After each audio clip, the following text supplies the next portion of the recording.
Selamat pagi, berjumpa lagi bersama saya Wong Ganteng Sak Donya. Mohon untuk tidak menyebutkan nama dan identitas siapapun dalam konten ini karena percakapan ini akan saya naikkan dalam konten YouTube saya. Gimana Mbak? Ini loh Mas, mau minta tolong. Ibu kan umurnya udah 51. Siap. Terus ibu dulu kan pernah kerja di Hongkong 12 tahun, ngerawat anak, juga ngerawat nenek. Terus saya di rumah kan udah 6 tahun ini. Saya maunya nih proses ke Hongkong lagi, bisa dapat majikan nggak ya Mas? Ya tergantung keyakinan sampean nanti pada saat interview bisa meyakinkan majikan apa enggak. Jawaban saya gitu begitu. ya. Iya dong. Kalau sampean yakin sampean masih punya rezeki di Hongkong ya optimis saja. Tapi kalau pertanyaannya sampean sama saya bisa di Hongkong nggak, bisa kerja di Hongkong nggak? Kalau saya jawabnya kalau proses saya bisa. Oh, alhamdulillah. Proses itu semuanya bisa. Tapi hasil nggak dengerin saya ngomong Bu. Sampean kan tanya toh. Sekarang sampean tanya. Jadi kalau sampean tanya kita giliran. Saya selesai ngomong baru gantian. Jadi walaupun sampean 12 tahun, 50 tahun atau berapapun tahun di Indonesia, dalam hal ini sampean bertanya ke saya. Oke? Jadi biarkan saya selesai menjelaskan, setelah itu baru giliran sampean ngomong. Mohon maaf ya, saya sedikit ekstrim. Karena biasa orang XX itu selalu begitu, Bu.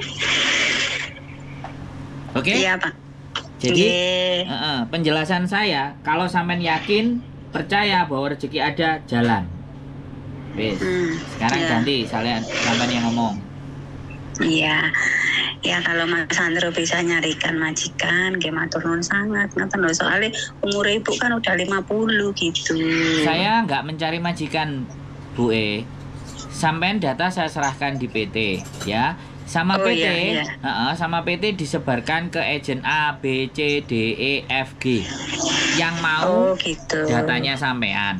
Nah, selanjutnya sampean akan diinterview. Ya, setelah diinterview, nah disitulah sampean berjuang.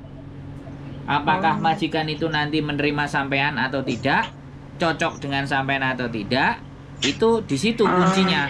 Jadi bukan di saya kuncinya. Oh gitu ya. Saya cuman nganterin saja gitu loh. Karena sekali lagi, kenapa saya nggak mau ambil risiko? Karena apa? Teman-teman itu di Indonesia berangkatnya kayak udah nyampe di Hongkong ketemu majikan Hongkong yang maafan, rawat, udah nyerah, ya kan? Nah itu kan resiko. Terus habis itu ngeluh lagi, aku begini majikannya begini dan begitu. Aduh, ngeri. Jadi makanya sebelum proses saya sampaikan dan ini saya rekam.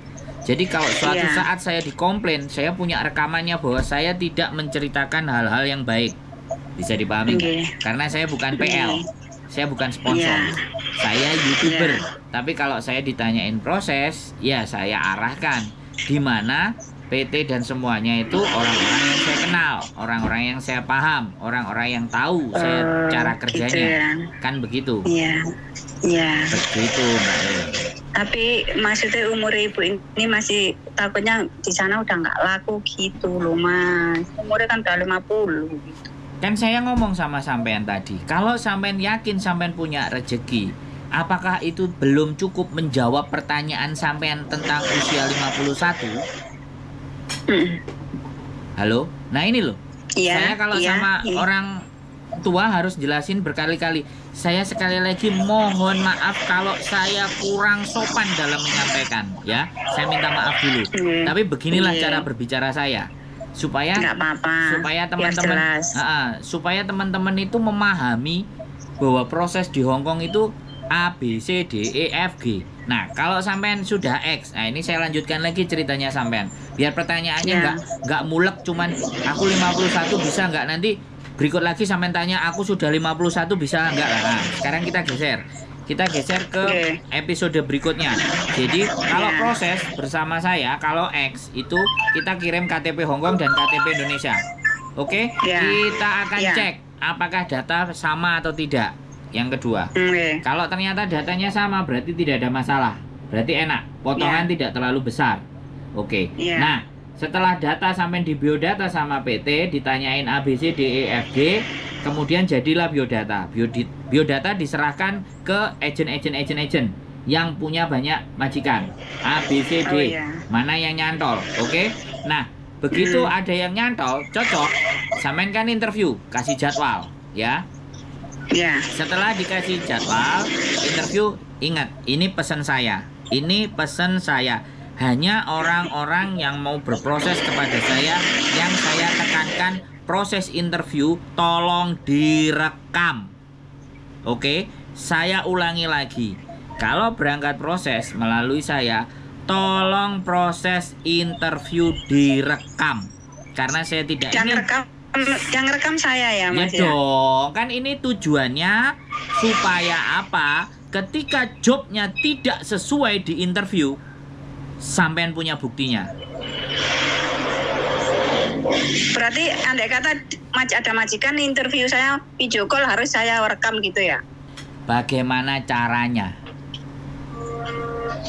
Silahkan dipikirkan.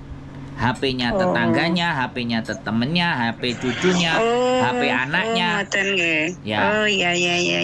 Dan kalau bisa mereka nggak tahu. Kalau mereka tahu jauh lebih baik. Berarti harus ya majikan yang interview itu nggak tahu ya Mas Andro ya? Kalau dia nggak tahu lebih bagus. Yang penting sampai nanti gitu. itu bawa rekaman itu. Kalau nanti sampean diperlakukan A, B, C, C, D, E, F, G, di rekaman ngomongnya apa? Di interview ngomongnya apa? Gitu. Sekarang kayak gini. Iya. Sampean kan bisa tunjukin. Iya. Bisa dipahami? Tapi iya, yang ngerti. Tapi seandainya interview kan ada, maksudnya dia kan janji dulu gitu ya Mas ya. Biasa. Ya wes, sampean wis ngerti biasa kan ya wes. Nggak perlu ditanyakan. Ya. Kan saya tadi ngomong kalau ada jadwal interview. Nah, namanya jadwal interview itu kan pastinya ya dikabari dong, bener nggak? Oh iya. Harus saya ulang lagi Bu? Mboten. Oke. Itu yang kedua ya, direkam.